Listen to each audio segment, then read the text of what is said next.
the Cliff Notes version, okay? And there's pausing. Are you ready? Okay. So last week was 12 series, this week was 11. We'll break it down simple. It went punt, punt, interception, punt, punt, punt. First half's done.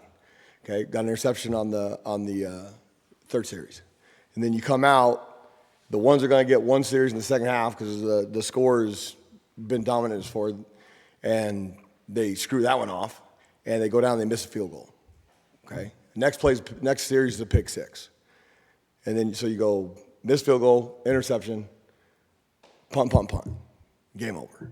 Sorry, punt, field goal, punt. So I made a field goal against our twos and threes, which is frustrating because you do want a clean sheet. 10th series, most frustrating drive of the whole day. Maybe the 7th because your ones are still out there, and they gain those yards and miss a field goal. 2 of 13 on third down was really good.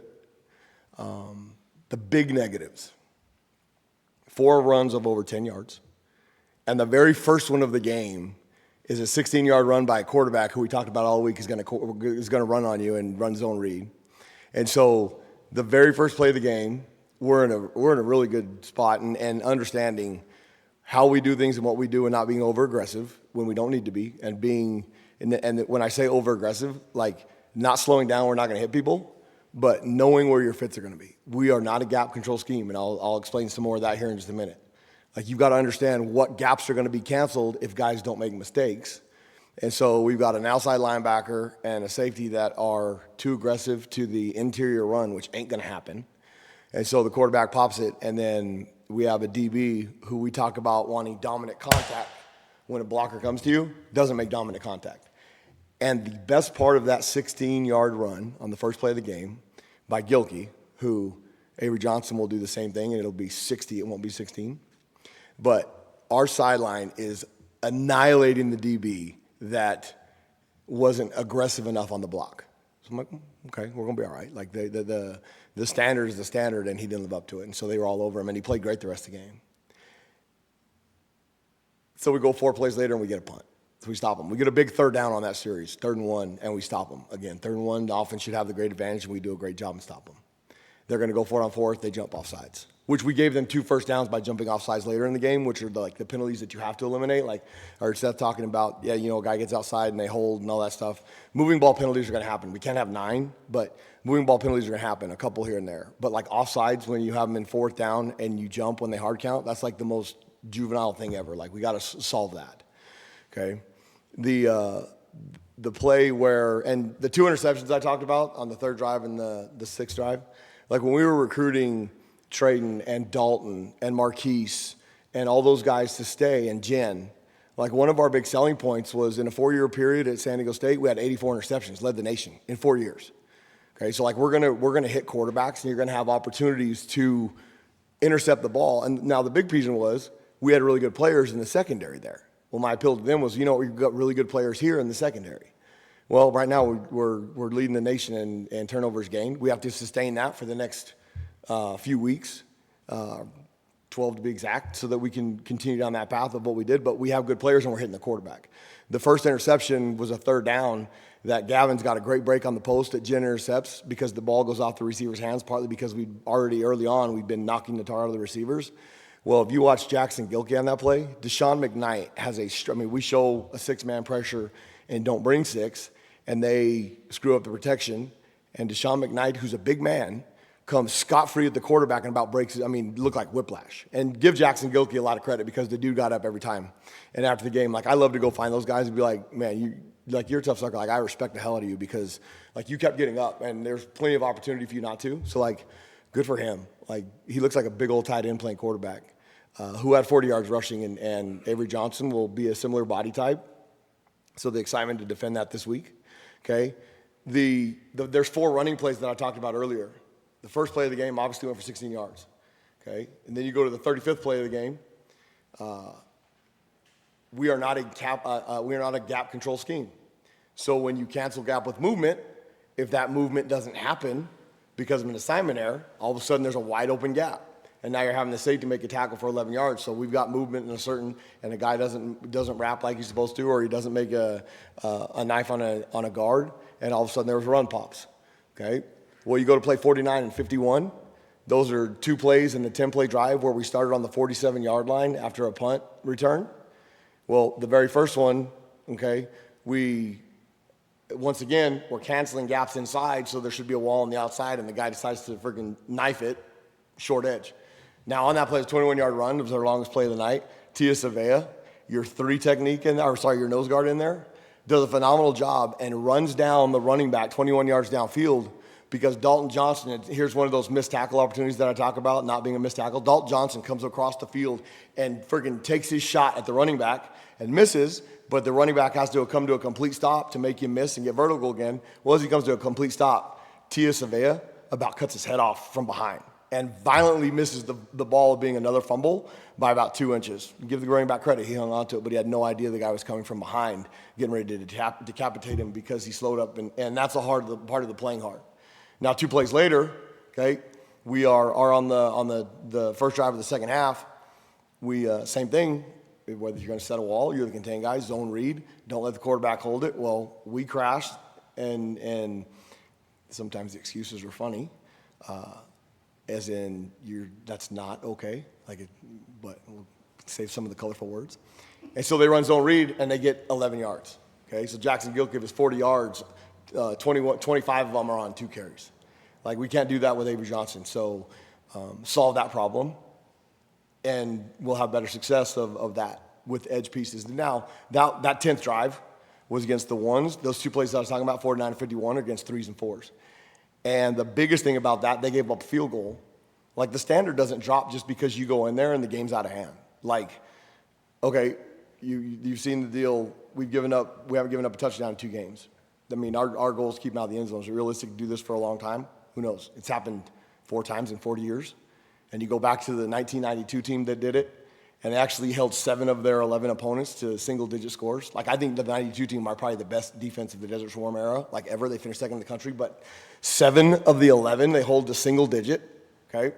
It happened in 2000 against some real opponents, San Diego State and Stanford. And then you go to 2010, and it's fairly similar to our schedule. They play Toledo and they play the Citadel, and they hold them to no touchdowns in those. So 4 times in 40 years, that's something to be proud of. There's 2 teams in the country that have done that right now. Okay, have we played the best competition? No, but Hawaii went and put 447 yards against San Houston, who's been pretty good the last few years. So being able to build on that. Interesting. After the game, we go in the thing. It's 48-3.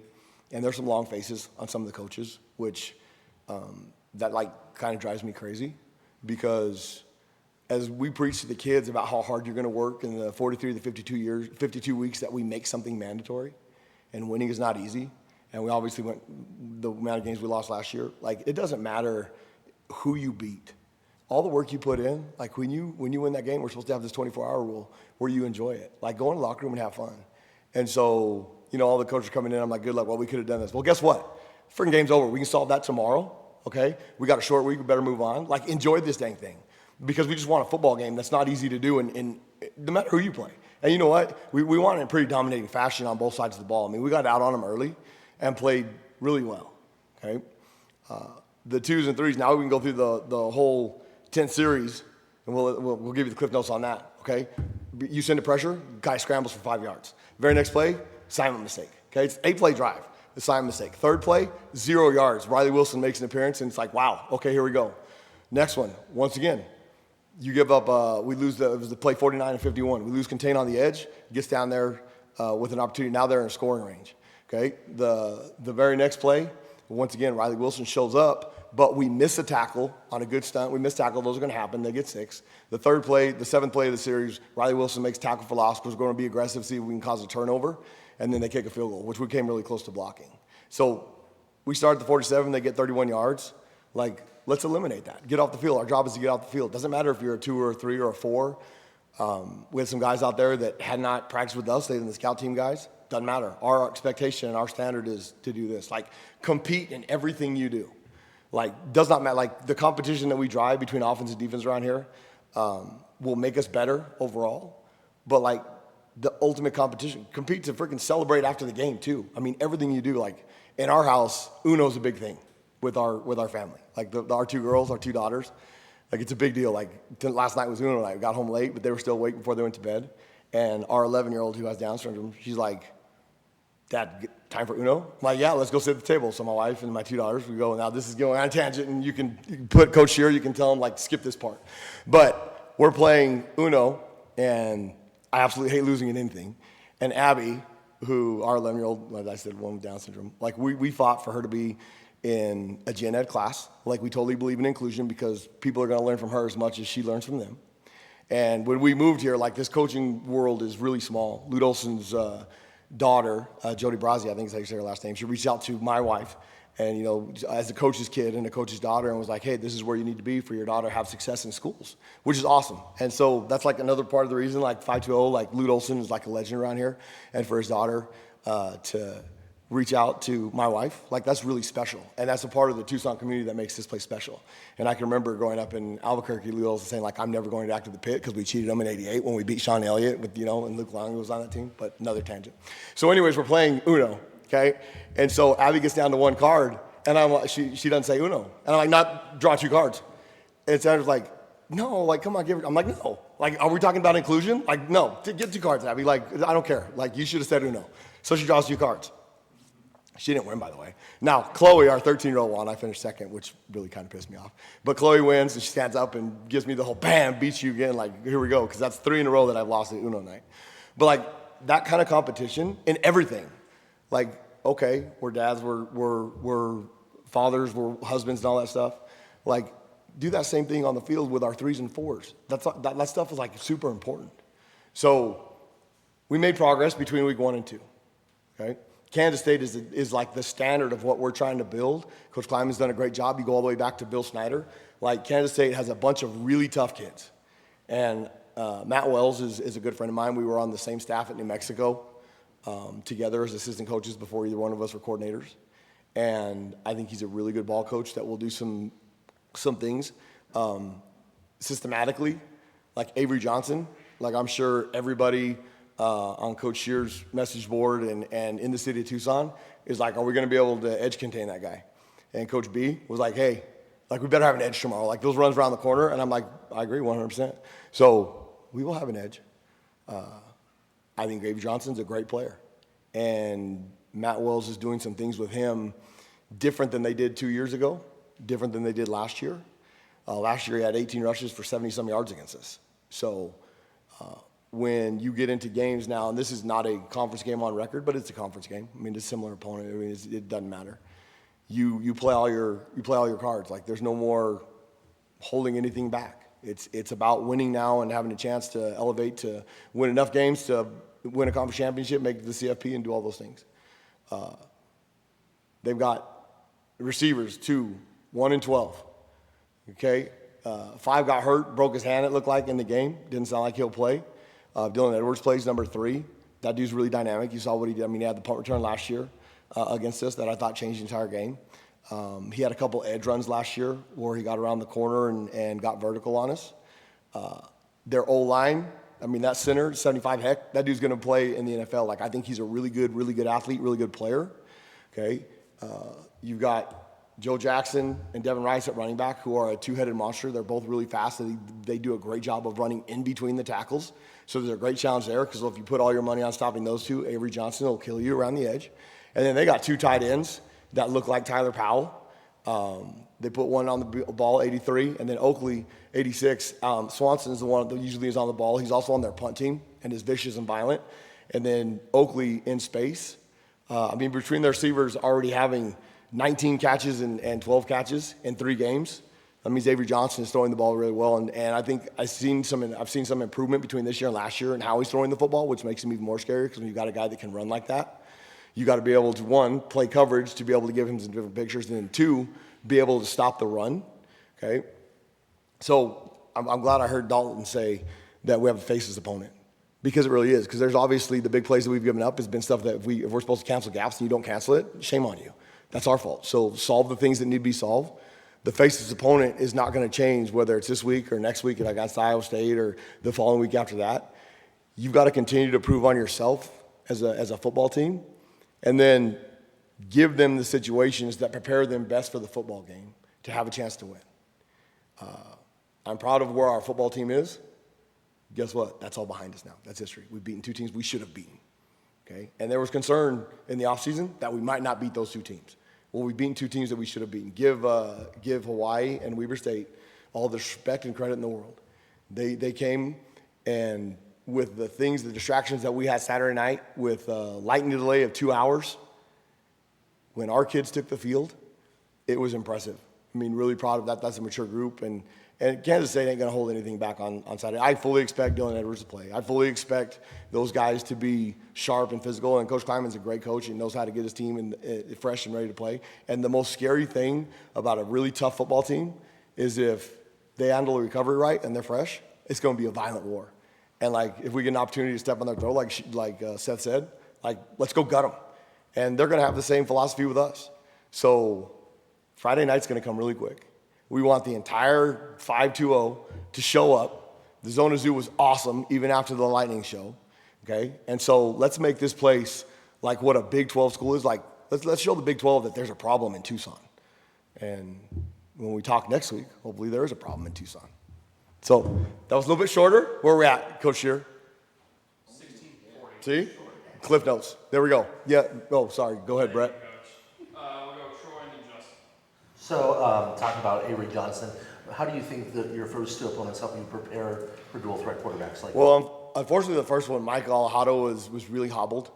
And Luke Weaver, they didn't really run any zone reads. He broke a couple scrambles on us where we had him in the grass and didn't do a good job of getting him on the ground. Jackson Gilkey was better, and Coach Wells will have a couple of different opportunities. I mean, the zone read lead, their tight ends, when Oakley's coming around the edge and leading on that, is going to be a violent picture, so we've done some of that this week. Avery Johnson is dangerous. We've got to keep him, and he's not only dangerous running his own read. I mean, they've got the bash counter, they've got all those different quarterback runs, but if you lose integrity in your rush lanes, which we did a couple times last year, that dude's going to get vertical on you and hurt you right away. So it's a tenfold process of how can you be great on defense, of taking care of everything and not now. I mean, you see the belief that they have. We gotta continue to build on that and correct the minor things. But Avery Johnson is a triple threat quarterback. Where, I mean, he can run, he can throw, and he can break plays and hurt you with his feet. And then also just your thoughts on Riley Wilson getting back on the field and what you saw out of him. The Riley play, we didn't play Riley until the second half. He had 6 tackles in the 4-down plays. Now, they had 65 yards in the first half. They had 61 yards on the 6th, 7th drive of the game. That's 61 yards drives me crazy. But that first half, those guys did a great job. Minus 2 third downs, a 3rd and 10 where we give up a catch, and a 3rd and 2 where we miss a tackle and they get a first down. I can't believe I just forgot the second part of your question. Riley Wilson. When he came in, the energy that he brings, and Dalton had mentioned it, the energy that he brings is fun. His teammates were excited. And when the guys on the sideline, there's 2 reactions, and Coach Navarre just said this all the time. When a guy goes into the game, there's one version, and it's like, OS, this guy's in the game. Or is it, OS, yeah, this guy's in the game. Well, it was the second version that Riley got, okay? Because you can be like, oh, God, no, that guy? Like, sometimes it is that guy's not prepared. Your teammates don't have confidence. Well, they were ready for Riley to see the field, and he made a couple big plays in that short time. So he makes our football team better, and it was really exciting to see him out there. Justin and Brian. I have a 2-part question. Gunnar Maldonado, I know you were his position coach last year. Mm-hmm. What do you remember just about the 1 year that you worked with him? And with that, what do you think about Genesis taking over his spot this year? Let's go back all the way to 2018. I was Gunnar's first P4 offer at the school up north. So I've known Gunnar for a long time. And then Gunnar went away to Northwestern and watched his recruitment as he was coming back to Arizona and thought it was a great fit for him to come back here. Genesis, we've talked about it already. Like that guy is a freak, and he's shown in the first 2 games how aggressive he is. I mean, we've seen him come down and just smack people, how big his presence is in the middle of the field, and then how much his tackling has improved over the first 2 years. Gunnar coming off a knee injury, having to compete with a guy who's 100% completely healthy, and I would love to have Gunnar here, because when you have multiple guys that have that much experience, there's so much more you can do with packages, whether you want to put 6 DBs in there. The dollar package they had in 23 was 7. But being an every down player, knowing the wall he was against, he decided that going to Kansas State would give him a better opportunity to have that refresh start, which as a person, I absolutely love Gunner. And I'm super excited. And any kid that decides to give themselves a better chance, like the city of Tucson should still love Gunner Maldonado. Don't be disappointed because he chose to go a route that he thinks is best for him. And so I'm really looking forward to seeing Gunner, just to give him a hug and tell him how proud of him I am that he busted his tail to get back from a knee injury, much like Traden, and be able to see him play on the field. I mean, it's fantastic. Love that kid. Brian and Jason. Do you expect Trey to be able to go available with this game? And if not, what's the plan? Who would step in for him? I think the biggest piece of having depth in all those pieces, Trey and I think Geronimo, those guys are doing a great job of getting all the guys that are injured back. I have no idea if Trey Smith's going to play. And when Coach Wells and Coach Kleiman watch this, they're going to be like, he's full of it, like just like we talked about Dylan Edwards. I don't know if Trey's going to play. We'll make that as a game time decision. The injury to Trey happened on the interception to Genesis, and I was kind of upset on the sideline because I thought it was dirty. It was not. The guy tripped over Trey's foot and rolled onto his ankle. And did you notice during the play that Trey was hurt? You did not, because the sucker got off the field. He actually ran off the field. Like, that's a big deal around here. We take pride in that. And so he didn't come back in the game, and he wasn't on the sideline in the second half, so we go make sure that everything was good, and they did all those things. But, like, there's significant pride in that. Malachi Bailey has done a great job having Riley back. Chase has done some really good stuff on the edge. Deshaun played end instead of our 30 stuff. I mean, all those guys can rotate. Dom Lalesio played really good, significantly better from week 1 to week 2 without the knee injury bothering him as much and actually having more practice reps. So Trey is one of the toughest kids I've been around, so I know it's going to be really hard to keep him off the field.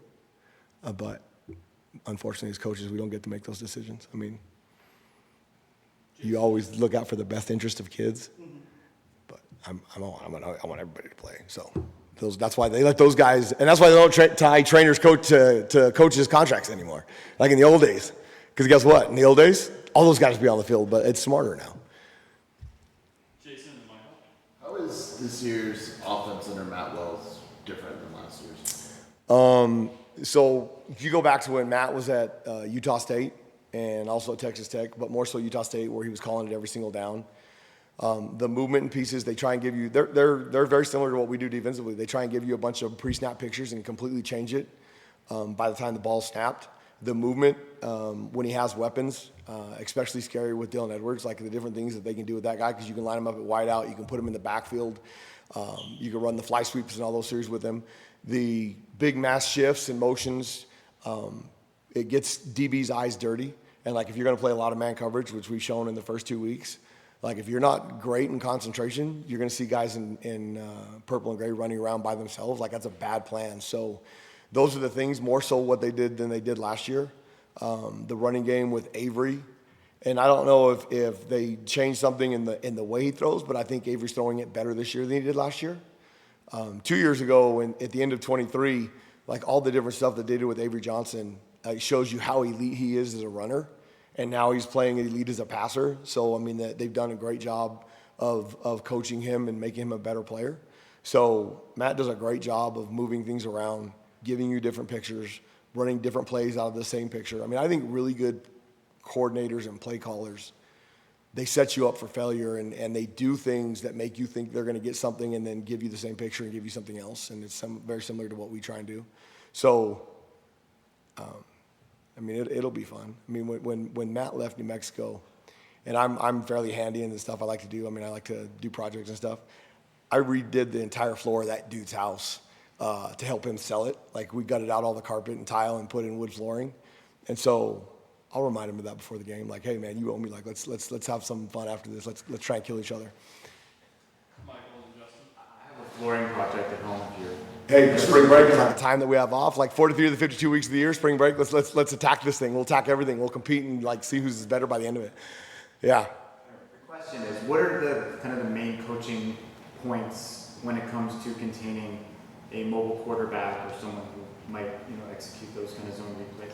Understand, one, because the zone read is a threefold play. I mean, they've got the RPO off of it where he can throw it, and they do not call linemen downfield anymore. Okay, we're gonna have to have some pregame officiating contests because they've got some of the things that I talk about with Matt Wells giving you different pictures where they'll give you end over formations where receivers are covered up, but they're still running downfield and the referees don't call it.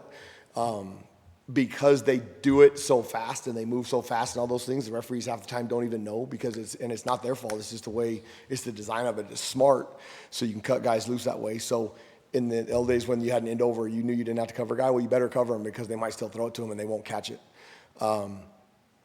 Knowing what's going on around you, so you know what pieces are taken care of, and then who's responsible for the quarterback. And we want to give them pictures that one guy might be responsible pre-snap and it's another guy post-snap. And so knowing, okay, and then leverage. What kind of runner is he? Seth talked about earlier, like a quarterback that can put his foot in the ground and get vertical is really scary. A quarterback that has super speed that can outrun you.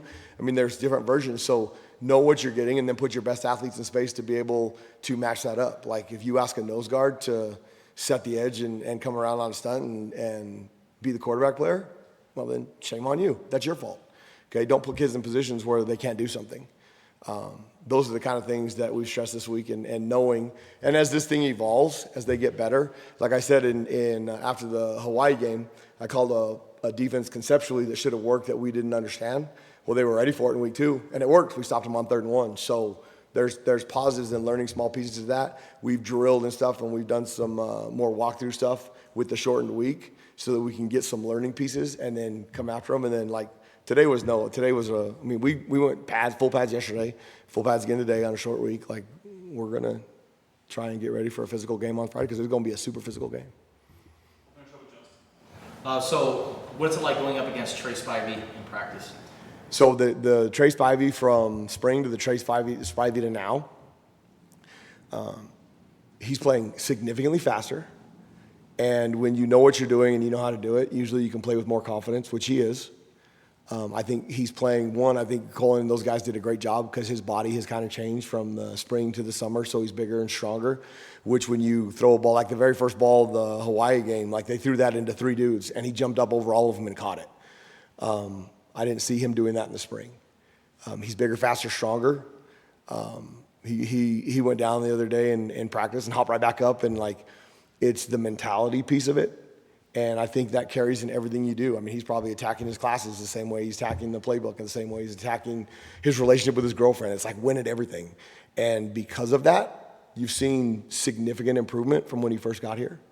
And then I think there's a huge confidence piece. I mean, I think he left there to, much like Gunner, find a spot where he felt that he was in better position. And he's probably felt that. And I think Bobby Wade has done a phenomenal job. Seth's done a phenomenal job. I think his teammates. And then give Spivey the most credit for buying in and living that life every single day. And now he's a problem. And you saw how fast he looked on the touchdown on Saturday. You saw how nice of a job he did going up and getting that ball in the first catch against Hawaii. The dude's a problem for the Big 12, which is fun. I'm glad he's on our team and not on the purple and gray that's coming into town. All right, thank you, everybody. Cool. It's kind of boring today. Good.